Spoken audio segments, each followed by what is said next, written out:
भारतीय क्रांति पार्टी की राष्ट्रीय अध्यक्ष बहन श्यामता जया, आप सबका हार्दिक स्वागत अभिनंदन वंदन करती हूँ। मैं समस्त देशवासियों का स्वागत करती हूँ।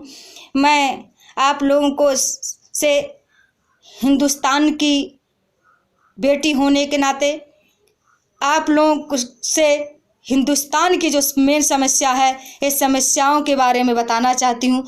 मैं बताना चाहती हूँ आज क्या है। आज हमारे देश में सबसे बड़ी अगर कोई समस्या है, सबसे भयंकर ज्वलंत समस्या कोई है, जो नारियों के स्तर को इतना गिराने का काम किया है, जो नारियों के सम्मान को इतना ठेस पहुंचाने का काम किया है, जो नारियों को इतना मिटाने का काम किया है, जो नारियों के सम्मान और मान मर्यादा को रौंदने का काम किया है, वही समस्या सबसे बड़ी वो समस्या है दहेज की समस्या। आज दहेज की समस्या से बढ़कर कोई समस्या नहीं है। आज आपको मैं बता दूं, मैंने कुरान शरीफ में पढ़ा था कि धरती पर ईश्वर ने, खुदा ने, गॉड ने, अल्लाह ने, राम ने 3000 बीमारी उतारा है, लेकिन ये सब बीमारियों का इलाज है, ये सब बीमारी का इलाज करने के लिए, खोजने के लिए डॉक्टर लोग, हमारे वैज्ञानिक लोग लगे हुए हैं, लेकिन जो ये दहेज की बीमारी है इसका कोई इलाज नहीं है। ये इलाज है। इसको अगर इस बीमारी को ख़त्म करना है तो समस्त देशवासियों को, समस्त प्रदेशवासियों को, तमाम नौजवान बंधुओं को, तमाम देश की माताओं को,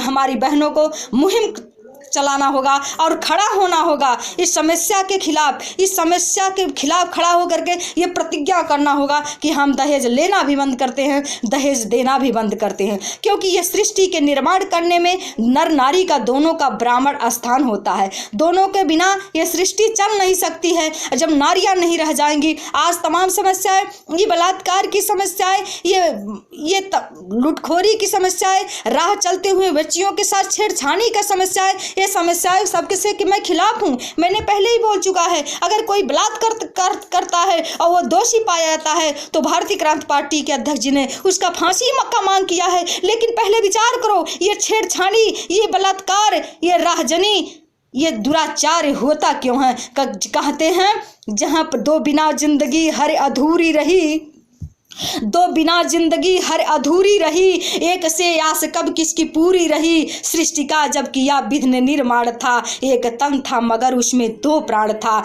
ये सृष्टि को बनाने के लिए परमात्मा ने नर और नारी दोनों का आवश्यकता पड़ता है। आज नारियों की संख्या घटती जा रही है, बेटियों की संख्या घटती जा रही है। आज बेटियां इसीलिए कहीं सुरक्षित नहीं हैं, क्योंकि जब बेटियों की संख्या नहीं रहेगी, जब बेटियां नहीं रहेंगी, जो चीज़ कमी होता है उस चीज़ पर हमेशा आक्रमण हुआ करता है। जैसे आज किसी भी चीज़ की कमी हो जाएगी तो आज हमारी बेटियों की ये कमी होने का कारण मेरा दहेज लेना बंद करो, दहेज देना बंद करो, नहीं तो एक टाइम ऐसा आ जाएगा कि नारियां देखने की नहीं मिलेंगी। नारियां आप लोग को कहीं नज़र नहीं आएंगी। मार्केटों में, चौराहों में, कॉलेजों में, गांव में, जहां भी देखिए इनकी संख्या घटती जा रही है, क्योंकि लोग दहेज की जो समस्या है। आज दो बेटा पैदा हो गया, बेटी एक होनी चाहिए।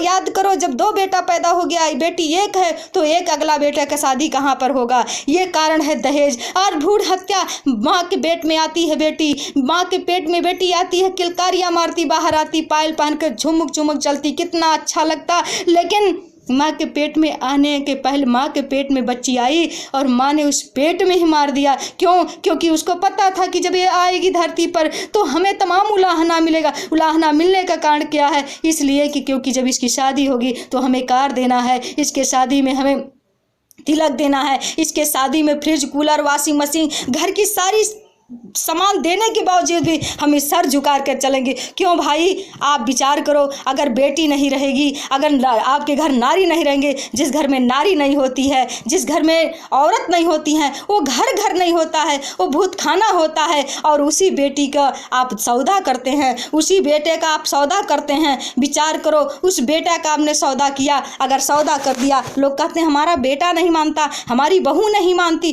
कैसे मानेंगे? आपने तो खरीद कर लाया। बिका हुआ सामान पर कोई आपका अधिकार नहीं होता है। इसलिए आज जो ये भारत की सबसे बड़ी समस्या दहेज की समस्या है, इसे मिटाने के लिए आप लोग को तैयार होना है और ये प्रतिज्ञा करना है कि हम दहेज लेना बंद करेंगे, दहेज देना बंद करेंगे। अगर दहेज लेना और देना बंद कर देंगे तो हमारा देश स्वर्ग हो जाएगा। घर को लोग मंदिर कहते हैं, घर को लोग मस्जिद कहा करते हैं। आपको बता दें, इस घर से अच्छा तो वो शमशान होता है, इस घर से अच्छा तो वो कब्रस्तान होता है जहाँ पर लोग मुर्दे जलाए जाते हैं। लेकिन आपने इस घर में उस सुंदर सी पढ़ी लिखी मासूम बेटी जो दूसरे घर के आई थी, केवल आपने इसलिए जला दिया, इसलिए मार दिया कि क्योंकि उस एक टीवी लेकर नहीं आई थी, ये पंखा लेकर के नहीं आई थी, फ्रिज लेकर नहीं आई थी, वॉशिंग मशीन लेकर के नहीं आई थी। मामूली से सामान के लिए तूने उस मासूम बेटी को घर में जला कर मार डाला। मैं तुझको एक नहीं हजारों टीवी दूंगी, लेकिन तू एक बेटी बना कर